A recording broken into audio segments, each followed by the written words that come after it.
देश में लोकतंत्र के नाम पर जिस तरीके से चुनाव आयोग को कठपुतली बना करके भारतीय जनता पार्टी ने छोड़ दिया है, ये हर कोई जान चुका है, समझ चुका है। ज्ञानेश कुमार गुप्ता और राजीव कुमार जैसे चुनाव आयुक्तों ने चुनाव आयोग को किस तरीके से भारतीय जनता पार्टी का एक तरीके से मोहरा बना करके छोड़ दिया है, ये भी हर कोई जानता है। तमाम सारे सबूत, तमाम सारी दलीलें, तमाम सारे तथ्य होने के बावजूद ना तो सरकार यह बात मान रही है, ना चुनाव आयोग तो मानेगा ही नहीं, और ना ही अदालत इस बात को मानने के लिए तैयार है कि एसआईआर गलत है।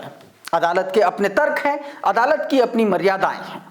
लेकिन बीते दिन जो कुछ भी संसद में हुआ, पार्लियामेंट में हुआ, उसने एक ऐसा सबूत पेश कर दिया, एक तरीके से जो सिंडिकेट चल रहा था भारतीय जनता पार्टी और चुनाव आयोग के बीच में, उस पूरे के पूरे कांड को, उस पूरी की पूरी क्रोनोलॉजी को खोल करके रख दिया।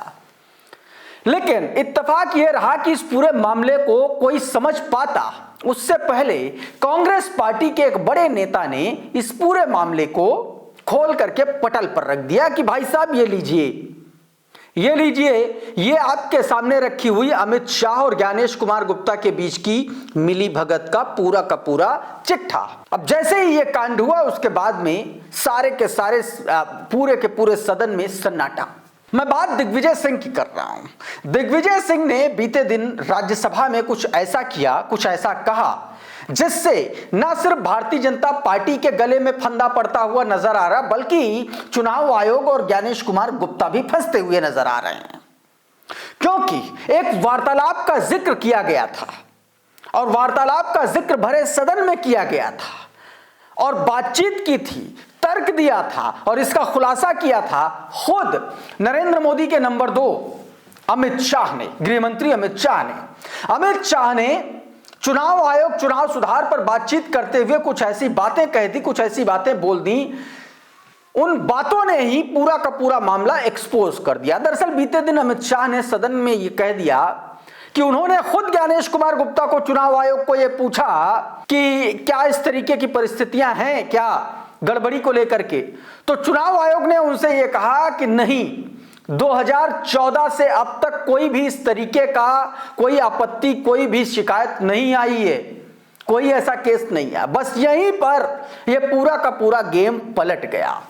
अब पलटा कैसे, इसको समझने के लिए शकील अख्तर का यह ट्वीट आप पढ़िए। शकील अख्तर ने कहा कि दिग्विजय सिंह ने राज्यसभा में चुनाव आयोग या गृह मंत्री अमित शाह पर कार्रवाई की मांग कर दी। या तो चुनाव आयोग पर एक्शन होना चाहिए या तो अमित शाह पर, क्योंकि बात दोनों के बीच की है।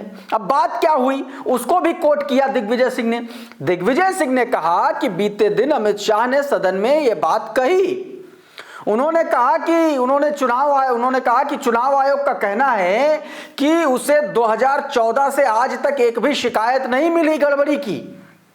यह चुनाव आयोग ने अमित शाह से कहा और अमित शाह ने यह बात सदन को बताई। अब इस पर दिग्विजय सिंह ने यह कहा कि यह सीधे तौर पर चुनाव आयोग ने जो कहा है यह गलत बयानी, यह झूठ बोला है ज्ञानेश कुमार ने और उनके अफसरान ने। और झूठ इसलिए बोला है क्योंकि तमाम सारी शिकायतों का चिट्ठा लेकर के अमित शाह दिग्विजय सिंह पहुंच गए थे सदन में और खोल खोल के दिखाने लगे, कहने लगे कि तमाम लोगों ने चुनाव आयोग से शिकायत की, उनकी प्रतियों को वो सदन के पटल पर रख रहे थे और कहा था अब या तो ये बरगलाने के लिए, झूठ बोलने के लिए, या तो अब चुनाव आयोग पर कार्रवाई करो और या फिर अमित शाह पर कार्रवाई करो, दोनों में से कोई एक झूठ बोल रहा है। अब इस पूरे मामले को लेकर के एक तरफ कुआं दूसरी तरफ खाई वाला माहौल बन गया है चुनाव आयोग और भारतीय जनता पार्टी के लिए। दोनों में से कोई एक तो झूठ बोल रहा है क्योंकि दिग्विजय सिंह के पास तो लिखित प्रतियां हैं शिकायत की और ज्ञानेश कुमार गुप्ता ने कहा अमित शाह से, बकौल अमित शाह, ज्ञानेश कुमार ने कहा कि उनके पास 2014 से अब तक कोई शिकायत नहीं आई।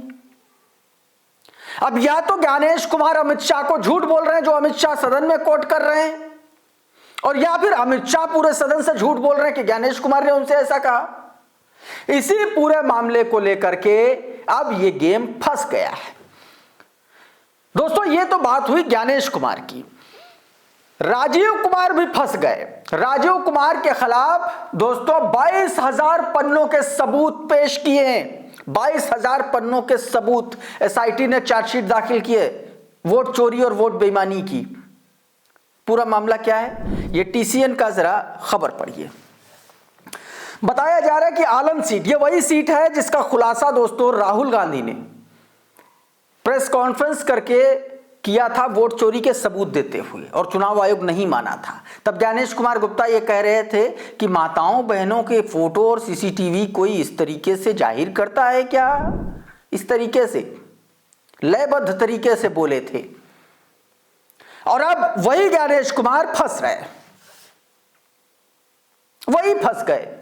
हालांकि यह मामला राजीव कुमार के वक्त का है, राजीव कुमार के वक्त का यह मामला जिसमें यह बताया गया। अब उसमें आलन वोटर लिस्ट से नाम हटाने के मामले में 22,000 पन्नों की चार्जशीट दाखिल की है एसआईटी ने, कर्नाटक पुलिस की एसआईटी ने।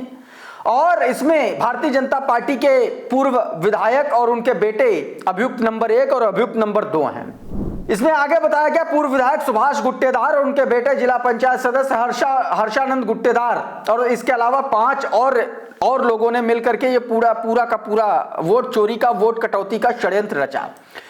इन लोगों पर आरोप है कि इन्होंने 2023 के विधानसभा चुनाव से पहले कलबुर्गी जिले की आलंद विधानसभा सीट में 5,994 मतदाताओं के नाम मतदाता सूची से हटवा दिए थे। और इसी पूरे मामले को लेकर के राहुल गांधी ने बाकायदा प्रेस कॉन्फ्रेंस की थी। अच्छा, राहुल गांधी इसी तरीके के काम करते हैं और यही वजह है कि राहुल गांधी को लगातार हत्या की धमकी मिली जा रही है। एक बार फिर से राहुल गांधी को धमकी मिली और इस बार भी धमकी भारतीय जनता पार्टी के विधायक ने दी। भारतीय जनता पार्टी के विधायक ने कहा कि राहुल गांधी का हश्र इंदिरा गांधी जैसा होगा। तो क्या राहुल गांधी को असैसिनेट करवाना चाहते हैं ये लोग? ये सवाल मैं नहीं, ये सवाल कांग्रेस पार्टी के नेता पूछ रहे हैं। और पूछ रहे हैं कि भाजपा ऐसे लोगों, ऐसे नेताओं पर कोई शिकायत क्यों नहीं दर्ज की जाती है, क्यों नहीं दर्ज होती, क्यों इन पर कार्रवाई नहीं होती है भाजपा में। सुप्रिया श्रीनेत ने भाजपा और एनडीए के ऐसे ही 3 चेहरों को निकाल लिया जिन्होंने राहुल गांधी को समय समय पर ऐसी धमकियां दी हैं। आप सुनिए जरा। तेरा भी वो हाल होएगा राहुल गांधी जो तेरे दादी का हाल है। मेरा चैलेंज है इस राहुल गांधी को, जो इसकी जीवा छटेगा मैं उसको 11 लाख का इनाम दूंगा। राहुल गांधी राहुल गांधी और संशय तो पहला नाम तरविंदर सिंह भाजपा नेता, दूसरा नाम संजय गायकवाड़ महाराष्ट्र का एमएलए एनडीए का आदमी, और तीसरा नाम पिंटू महादेवन बीजेपी का प्रवक्ता। दूसरी तरफ दोस्तों भारतीय जनता पार्टी की सरकारें इस तरीके से निर्द्वंद हो चुकी हैं कि अब उनको कोर्ट कचहरी अदालत और इन सब परिसरों का भी कोई फर्क नहीं पड़ता। हालात ये हैं कि अदालत परिसर में, कचहरी परिसर में अब बुलडोजर गरज रहा है भारतीय जनता पार्टी की, योगी आदित्यनाथ की सरकार का। जरा ये न्यूज 24 का ग्राफिक प्लेट देखिए ब्रेकिंग का। बताया गया कि मथुरा में 400 वकीलों के चैंबर प्रशासन द्वारा बुलडोजर से गिरा दिए गए और यह घटना कचहरी परिसर में अंजाम दी गई। वकीलों का यह कहना है कि बिना किसी नोटिस के प्रशासन ने यह कार्रवाई कर डाली। याद कीजिए जस्टिस पूर्व सीजीआई बीआर गवाई ने एक फैसला दिया था जिसमें बाकायदा 20 पॉइंट का एसओपी तैयार किया था कि आप किन परिस्थितियों में कैसे किसी के इमारत पर, किसी के प्रतिष्ठान पर बुलडोजर चला सकते हैं। वो सारा का सारा गेम किनारे हो गया, यानी कि अब यह बात पुख्ता हो गई, तय हो गई है कि सुप्रीम कोर्ट का आदेश भी भारतीय जनता पार्टी के सामने, उनके नेताओं के सामने कोई मायने नहीं रखता। तो क्या इस देश में अब एक बार फिर से वही परिस्थितियां बनने जा रही हैं जो किसी दौर में अंग्रेजों के काल में हुआ करती थी क्या? यह अपने आप में बड़ा सवाल है दोस्तों। इस बीच तमिलनाडु से एक बार फिर से अमित शाह को ललकारा गया है। अमित शाह को ललकारा तमिलनाडु के मुख्यमंत्री एमके स्टालिन ने। एमके स्टालिन ने क्या कहा देखिए आपकी स्क्रीन पर। बताया कि शाह के अंदर अहंकार आ गया है, यह खुद के साथ साथ पूरी संघी बटालियन भी ले आए तो भी यहां कुछ नहीं कर पाएंगे। पूरे भारत में डीएमके एकमात्र राज्य स्तरीय पार्टी है जो वैचारिक रूप से बीजेपी के खिलाफ लड़ रही है। दोस्तों अमित शाह के लिए 2 स्टेट सबसे बड़ी चुनौती है इस वक्त, एक तो बंगाल और दूसरा तमिलनाडु, और दोनों ही जगह भाजपा की दाल गल नहीं रही है। और यही वजह है कि अमित शाह जो है बिलबिलाए हुए हैं क्योंकि भाजपा वहां कुछ कर, एक तरफ ममता बनर्जी है, दूसरी तरफ एमके स्टालिन है। और इसीलिए स्टालिन ने एक बार फिर से चैलेंज कर दिया, ललकारते हुए कह दिया कि तुम्हारी यहां कोई हैसियत नहीं है, यहां मत आना। इस बीच दोस्तों नीतीश कुमार ने एक बार फिर से बेहद घटिया और बेहद शर्मनाक हरकत को अंजाम दिया। सबसे पहले आप देख लीजिए इन तस्वीरों में कि नीतीश कुमार क्या कह रहे हैं। ये एक महिला डॉक्टर है जिसको नियुक्ति पत्र दे रहे थे नीतीश कुमार बीते दिन। नीतीश कुमार नियुक्ति पत्र देते देते इस महिला का नकाब जो है वो खींचने की कोशिश की और खींच भी लिया। अब आप ये सोचिए, नीतीश कुमार एक मुख्यमंत्री के पद पर बैठे हैं और वहां पर बैठे बैठे ऐसी घटिया हरकत को अंजाम दे रहे हैं। अशरफ हुसैन लिख रहे हैं कि मुस्लिम महिला अपना नियुक्ति पत्र लेने पहुंची, मुख्यमंत्री नीतीश कुमार ने महिला का हिजाब हाथों से हटा दिया। कांग्रेस लिख रही है, कांग्रेस देखिए क्या कह रही है आपकी स्क्रीन पर ट्वीट। ये बिहार के मुख्यमंत्री नीतीश कुमार हैं, इनकी बेशर्मी देखिए। एक महिला डॉक्टर जब अपना नियुक्ति पत्र लेने आई तो नीतीश कुमार ने उसका हिजाब खींच लिया। बिहार के सबसे बड़े पद पर बैठा हुआ आदमी सरेराम नीच हरकत कर रहा है। सोचिए राज्य में महिलाएं कितनी सुरक्षित होगी। नीतीश कुमार को इस घटिया हरकत के लिए तुरंत इस्तीफा दे देना चाहिए। यह घटियापन माफी लायक नहीं है, ये बात कही। इसी को लेकर के प्रियंका भारती आरजेडी की प्रवक्ता, उन्होंने भी नीतीश कुमार को घेरते हुए भाजपा पर सीधा निशाना ताना। स्क्रीन पर ट्वीट है, लिखा ये महोदय जो महिला के चेहरे से नकाब खींच रहे हैं ये बिहार के मुख्यमंत्री हैं। मुख्यमंत्री कहते हुए भी शर्म आ रही है। भाजपा की संगति का असर है, ऐसा इन्होंने कहा है। दोस्तों इस बीच दोस्तों मुसलमानों के खिलाफ, मदरसों के खिलाफ और मस्जिदों के खिलाफ एक बार फिर से भड़काऊ बयानबाजी हुई, नारेबाजी हुई और यह मामला हरियाणा के पलवल का है। बताया जा रहा है कि 7 तारीख को कथित धर्म परिवर्तन के मामले के बाद एक हिंदूवादी नेता ने इस तरीके की भड़काऊ बयानबाजी की। क्या कुछ कहा है आप देखिए जरा। मस्जिद मदरसे आतंकवाद की फैक्ट्री है, आतंकवाद करवाते हैं, धर्मांतरण करवाते हैं, चाहे कुछ भी हो जाए, लेकिन टीकरी गांव की इस ऐसी बदमाशी पर सिखाने वाली मस्जिद को किसी भी कीमत पर हम खुलने नहीं देंगे। तो दोस्तों अभी के इस वीडियो में बहरहाल इतना ही। बहुत बहुत शुक्रिया, बहुत बहुत धन्यवाद। आप जुड़े रहिए आपके अपने चैनल खुदरंग के साथ। नमस्कार।